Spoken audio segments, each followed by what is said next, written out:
Hello, Facebook. How's everybody doing today? Happy Thursday. Terrific Thursday. It's just a great day. And I hope that you guys are having a great day.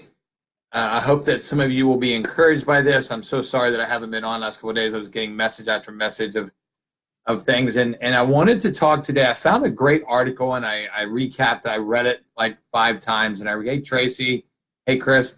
I want to talk to you guys about some tools that you can put into your life and your business to stay focused. And I want to just read a couple things to you from this great article that I found it.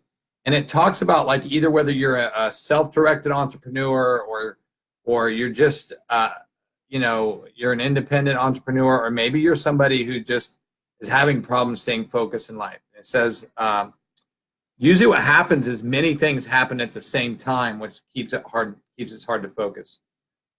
Being productive entails learning how to focus on certain tasks while setting others aside. And so before I go into that, I was going to just share with you guys some things that I've learned. Like I go to all these masterminds. I'm involved in 3. And so I have to take some of the stuff that I learn and put it aside for later for Lisa and I to go over later. Videos to watch later. So I take the recordings, put them into files, and we watch them later at the time when we need them. Like this past weekend, one of the speakers is talking about a live event. Well, we now have 2 sources to go by of how to have our live event next year, and we're super excited about that. And so it says if you don't stay focused on one small interruption can shatter your concentration and sabotage the productivity of your day. And Lisa and I talk about this all the time. You know, things during a work day are meant to be done during a work day. Things that aren't meant to be done during a work day should be done after working hours or before working hours.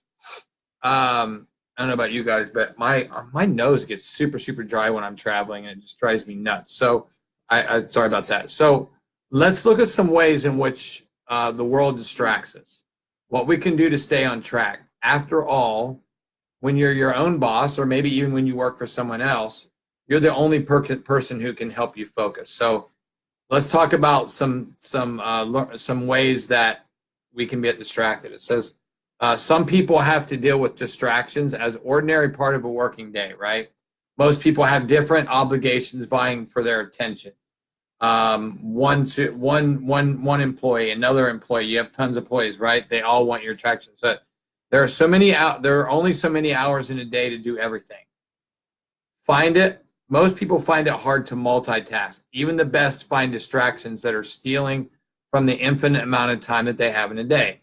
It says distractions can include anything from family to information gathering, time on the internet, playing games. Most of the time and distractions are things that you can take away, that you can get rid of and stop doing. One of the largest distractors is social media and news sites and games, okay? We are constantly bombarded with information 24 hours a day. Media streams, and look, the unfortunate thing is that these types of distractions, whether they're news, stories, a Facebook game app, or a Facebook feed, they always present themselves like they're really important things right now, but they're really not. And so most people will need to get over like the fear of missing out.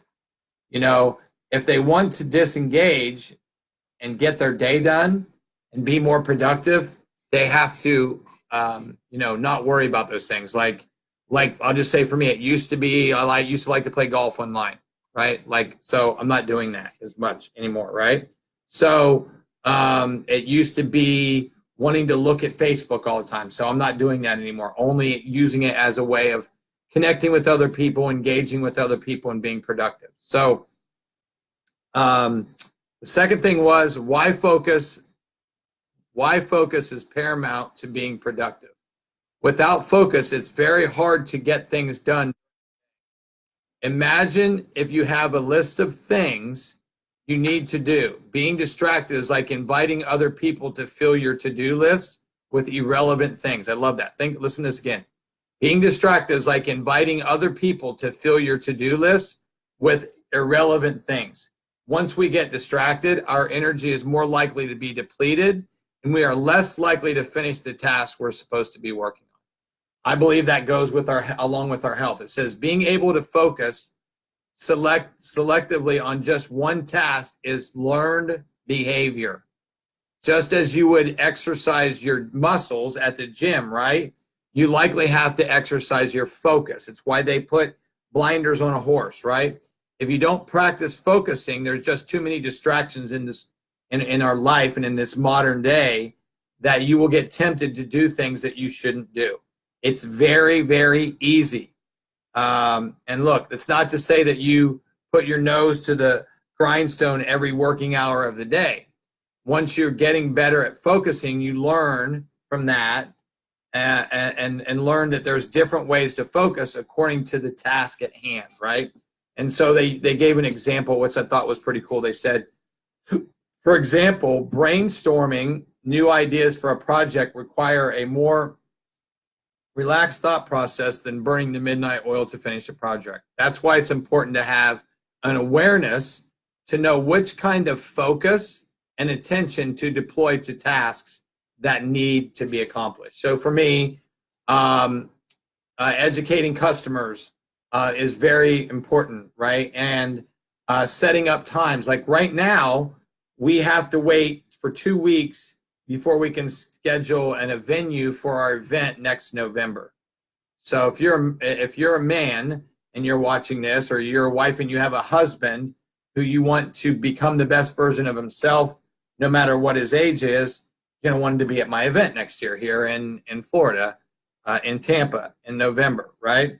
So the third and final piece of this and how to focus is ideas for staying focused in life and business. It says learning how to focus is the key. Learning how to focus is key to focusing better. Okay, and then it gave a few ideas to start. So here's what it said: how to focus, how to strengthen your focus muscles. Right? It says don't check your email first thing in the morning. Set a task that you want to complete right away. Do that before checking your email. Turn off your, and I say do that before checking. I say don't check your email or your phone the first hour. Okay. And I think that works a lot better. Okay. Second says turn off your cell phone during certain parts of the day. Let it charge. Keep it out of your sight. It helps to be unreachable sometimes. Lisa and I did that when we were on our cruise. Have a routine for getting back on track when you get distracted. Okay. And that's good when you have other people that hold you accountable and say, hey, you should get back on track. Lisa does that for me all the time. I appreciate that. So some people like to meditate on things. Like I like to read the Bible. So during the day, or like right now, I'm reading a book for the third time called Maxed Out by my friend Ed Milet. So my friend Chris Harder spoke this weekend at my event, and he has a podcast called For the Love of Money, and it's educational. So I would encourage you to watch that too. Some people like I said, like to meditate. So while others like to walk, go for a walk. Like we're going to be going to get our haircut here pretty soon and going to the sauna. I'm going to go for a walk at either before or after that. Whatever it takes, find a way to get back on track. All right. Especially when life throws you a curveball. So, and I like it. It finished with this. It said, focus is important in today's distracting environment. Practice channeling your attention to what needs to be done rather than allowing the various shiny objects in your environment to dictate your attention. Think about that for a second. Stay focused on what needs to be done. It takes effort to learn how to focus, but it's definitely a practice worth cultivating. I'm working on it myself. The reason I'm teaching you this is not to teach it to you or to say, but to teach it for myself. Because if they always say, if you want to learn, you teach it to others and then you learn it yourself. So it finishes with this. Once you get the hang of it, slipping into a state of focus becomes easier, while being distracted becomes less and less a problem. I've learned that in my own life. And so I hope that you guys will be super, super encouraged by that. And as Steve just said, learn to say no. Yes, and that can be hard to do. So, if you're watching this on the replay, Mention some things that maybe how this relates to you, whether you're going to be distracted. You know, for me, a lot of people start things and they never finish them. Like for me, we're having more and more people that started in business with us that are coming back to the business because they got distracted and they never finished what they started. You know, one of the books, probably one of the best books I read is called Go for No. If you didn't read last week about rejection and how it will make you a better person if you don't focus on the no, but you focus on the next person or the next event or the next way that you can use that no to strengthen you. I'm not offended by people telling me no anymore at all, because when you're confident and you know that you're doing what you're supposed to do, you know, like I love biohacking and I love teaching. I just got asked to teach this weekend at our Life Vantage convention, and it's going to be super exciting. So I hope that this was encouraging for you guys. Learn how to stay focused. And if you go back and you're watching the replay, put hashtag replay there. And guys, stay focused. Love you guys. Have an amazing rest of your day. Okay.